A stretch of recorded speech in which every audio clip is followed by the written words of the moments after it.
TwinSpires Sports NFL Roundtable is back for Super Bowl 56. I'm Ashley Anderson alongside James Scully and Scott Shapiro here to talk the big game set for February 13th at SoFi Stadium featuring the Los Angeles Rams and the Cincinnati Bengals. Pretty crazy matchup and one I think that a lot of people did not expect. So let's jump right in and talk about the Rams. They're a 4-point favorite at their home stadium.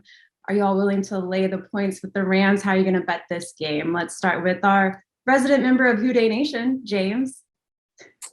Well, thanks, Ashley. Hi, Scott. I am not going to lay the 4 points with the Rams. I do think this betting line is a little bit of an overreaction to the Rams defense. And granted, namely their pass rush, and Aaron Donald and his mates will present a formidable challenge for the Cincinnati Bengals. But one thing about the Bengals is they've been able to overcome their offensive line deficiencies over the last couple of months, whether it was in December against the San Francisco 49ers or in the playoffs against the Raiders, the Chiefs, and the Titans.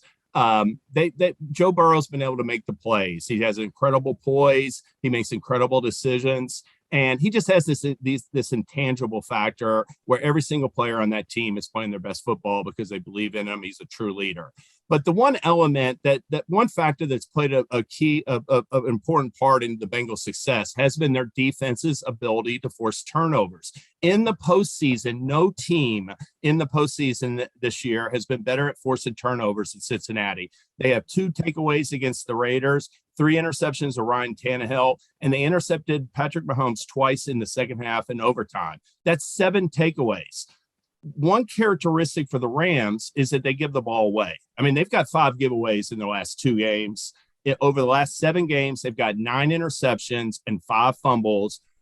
Matt Stafford, of course, he threw an interception earlier in the Niners game on Sunday, but in the fourth quarter when they were trailing by 3, he threw a ball up for grabs that the San Francisco 49ers dropped at midfield. Their safety Tart just dropped the easiest interception you'll ever see. And anybody that thinks that the Rams aren't going to turn the ball over in Super Bowl 56 is mistaken, in my opinion. I think the Bengals will have the turnover margin advantage in the game, and I think the game will come down to the final possession, just like the conference championships and the divisional round playoffs. So I think there's value with Cincinnati at +4. What do you think, Scott? Yeah, James makes a lot of great points. I'm not overly excited about backing the Rams. In general, even on the money line at that price, I don't think they're anything close to a cinch to win this game. James, speaks to the turnover margin, Joe Burrow's intangibles. They've overcome 2 tough matchups for their offensive line, especially the Tennessee game, and been able to win on the road in hostile environments. And while this game is played in the Rams' home stadium of SoFi Stadium, do they even have a home field advantage there? I mean, even when they have all their season ticket holders available to get the tickets, it was like 50-50 with the Niners this past week. So that's not a real big factor to me. Sure, an advantage is being able to sleep in your bed and such like that. But for me, this should be a 3-point game. I think the Bengals are slightly better, inferior to the Rams because of that defensive line. But I'm going to take the points. Yeah, I think we're all in agreement here. The Rams, it's an interesting dichotomy. The Rams have all this veteran talent and they've made all these pickups with this goal in mind and they've made the big game. But I feel like the Bengals have all the momentum and we've watched them come from behind huge leads against the Kansas City Chiefs twice in one season. And they're one of the most lethal offenses. And yet the Rams, we see them blow leads time after time. So I totally think Joe Burrow is going to get the best of Matthew Stafford. And I mean, especially James, you being a Bengals fan, what would that mean to you to see them win a Super Bowl? Oh, it mean everything. I mean, really. And, the thing with the Cincinnati run is it's a little bit improbable. Some people thought they were a year or 2 away. I think the future's so bright that, it really – but, I mean, just what it means to the town of Cincinnati. The Bengals were the worst team in the league 2 years ago. They were the 4th worst team after Burrow got hurt last year. They had the 4th pick in the draft. You don't rarely see these turnarounds. Nothing's given in the future for them either. So, I mean, this is their opportunity. They need to seize it. Yeah, real quick to jump in on it. It looks like, the future is extremely bright. They've got their top players on rookie deals, but the AFC is loaded. So you always want to take advantage. It seems like the Bengals will definitely be back a couple times in the next 5-6 years with this core of players, but you just never know. So I'm with James on that. All right, well, we're all kind of leaning toward a close finish, which has been par for the course in the last 2 weekends of the playoffs. And we saw another overtime thriller with the Chiefs and the Bengals after the Chiefs needed overtime to beat the Bills. There was a lot of conversation about overtime rules, especially when Buffalo didn't get to answer and try to score a touchdown in the divisional round. Do you all think that it's time to revisit the overtime rules, and how would you change them, Scott? Yeah, I think it's worth revisiting. I'm not as open arms as others. Part of the game has always been a coin flip. I have no idea why that started. But one thing that I would change, and it's not that drastic, when a team that gets the ball first scores a field goal, the other team gets a chance to match them. I don't see any reason in the world why the opposing offense, after the team that gets the ball first scores a touchdown, shouldn't get a chance to match.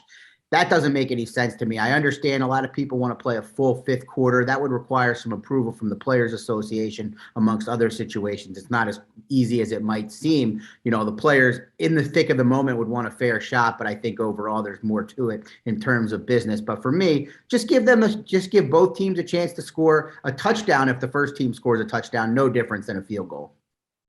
What do you think, James? Yeah, I mean, that would be the only solution I could think of. And this was an issue that really sort of I took a look at after the divisional round when the Chiefs beat the Bills in overtime. Obviously, I was a little saddened because I was on Buffalo that game.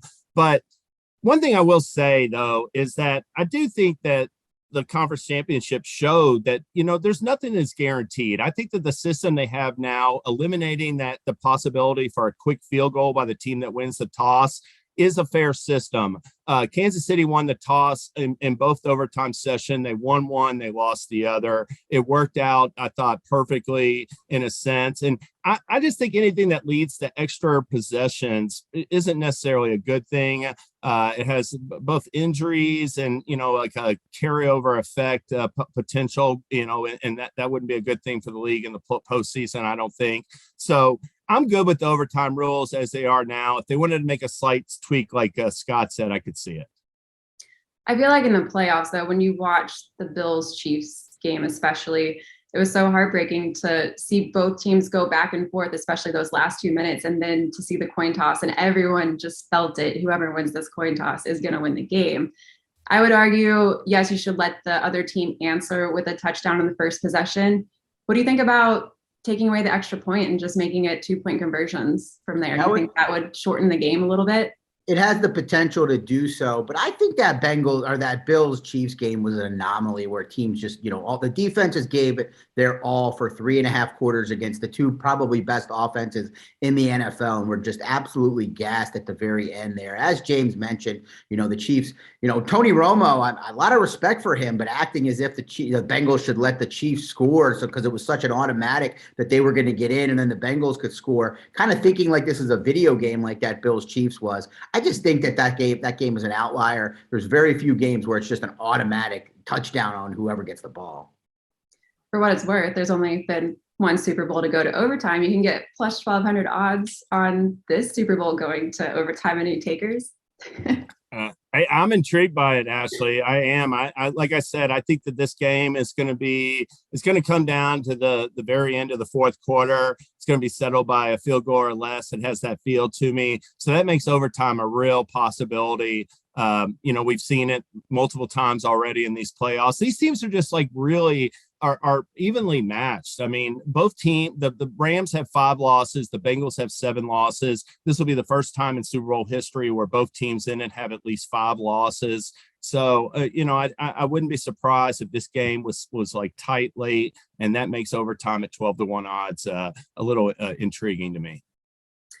Well, let's stay on the Chiefs with their loss in the AFC title game. They're not going to be in the Super Bowl after appearing in the Super Bowl the last 2 seasons. We already have early odds on Super Bowl 57. They're the plus 750 favorite to win the title next year. What do you think? I mean, has the tide turned in the AFC? Do you think that it's going to be a different team, or would you back the Chiefs at those odds? James? Well, I'm a little intrigued by those odds, Ashley, because I think the Chiefs are going to make a move in the offseason. It's going to really help their chances. the three seasons before this, they went to 3 straight AFC championship games, 2 Super Bowls, and 1 a Super Bowl. And all 3 years, they had Sammy Watkins as the number 2 receiver. They didn't have him this year. I thought Hardman and Pringle both had both disappeared in key moments in second half and late in game situations. Mahomes couldn't count on them. They're more like third, fourth guys, on your receiver core. And they have to get a number 2 receiver. I think either through free agency or the draft, they're going to improve that position significantly. And that'll make it much more dangerous next year, because I thought that liability really hurt them this year. Scott? Well, I mean, I think the Chiefs are amongst the top contenders without question. Anytime you have Patrick Mahomes, albeit didn't play well in that second half, you're in with a big chance. And he certainly has weapons and a team that is used to winning games and big games at that. But with the way the AFC is stacked, I really have no interest in wagering on anybody to even get there at a short price. You have the Chargers with Justin Herbert a year older in his career. They'll probably make a couple of moves. They have a talented roster. You've got the obvious teams, the Bills with Josh Allen. You've got the Bengals, who we've talked about a little earlier, with the bright future players on rookie deals. I'm sure they're going to bolster the offensive line and add a little bit to that defense. And then you have the Broncos, who have a very good chance of getting Aaron Rodgers. So while the Chiefs might be the deserving and Baltimore favorite, Scott, they'll be healthy. Yeah, well, my faith in Lamar Jackson isn't quite what others is at this point. But you're right. No, I mean, great team that was completely decimated by injuries this year. But overall, I just am not willing to swallow a short price in a loaded conference this far out. Yeah, I'm with you, Scott. But I'm curious, James, who do you think they're going to go for at receiver? Well, I mean, I think that they're definitely going to look at free agency. I know they'll probably draft a receiver, whether they make that their priority with their first pick or look to get a couple guys potentially later in the draft remains to be seen. But their first move should be free agency, because I do think, they lost 4 of their first 7 games. I thought they felt Watkins's absence early in the season, and it hurt them offensively at times late in the year too. I agree. And the NFC's changing quite a bit. We heard the official announcement today that Tom Brady is in fact retiring. So my question to you is there one record of Tom Brady's in particular that you think will never be broken? James? Well, I think the gold standard for Tom Brady. Well, first off, I just want to say I was shocked that when he did announce his retirement, Tom Brady was always a guy that talked about continuing to play for as long as he could. He was the guy that pushed the narrative and play until he was 45 or older. And I thought he still had at least 1, maybe 2 high quality, top-notch seasons remaining. So it totally stunned me. I was shocked that he retired. I think, some of the records, like number of playoff games and Super Bowl wins and appearances, those were a little bit, the team had part to do with that. I think the gold standard for his records are the number of touchdown passes, 624, and the number of passing yards, 84,520. Of the two, I think the latter one, the number of passing yards, is going to be the most difficult for anybody to catch. That doesn't mean that it won't eventually be caught, but might not be may take more than a couple decades. Maybe somebody comes along that's not even playing now. So that's the one record I think that it's going to be the most difficult to break by the rest of the league. Scott? Well, I think all of them are somewhat circumstantial. Not that Tom Brady isn't the greatest or one of the greatest ever to play. James mentioned, the passing yards and whatnot. That has circumstantial because he played for so long and also was so dominant while he was playing. I'm going to look to the playoff ones. I know James made a good point. It has to do with what team he's on, and an unfair advantage against guys like Joe Montana, Terry Bradshaw, John Elway, that didn't have the wild card, didn't have as many games to play each year, and then weren't on as dominant of teams year after year and didn't play for as long. But for me, 34 playoff wins is really never going to be beaten. I mean, Joe Montana is second on that list at 16. Terry Bradshaw, John Elway, Peyton Manning with 13. So they're not even close to him. So getting to that point, maybe Patrick Mahomes, if he stays healthy and plays for at least another decade, has a chance. Who knows? Maybe Joe Burrow. But for me, that's the one that I think is going to be most difficult to tackle. And I think Patrick Mahomes is one of his biggest threats, because he's only 25 years old for any of his records. He's the kind of guy that if he was to play until his late 30s, it's going to be incredible, the numbers he puts up.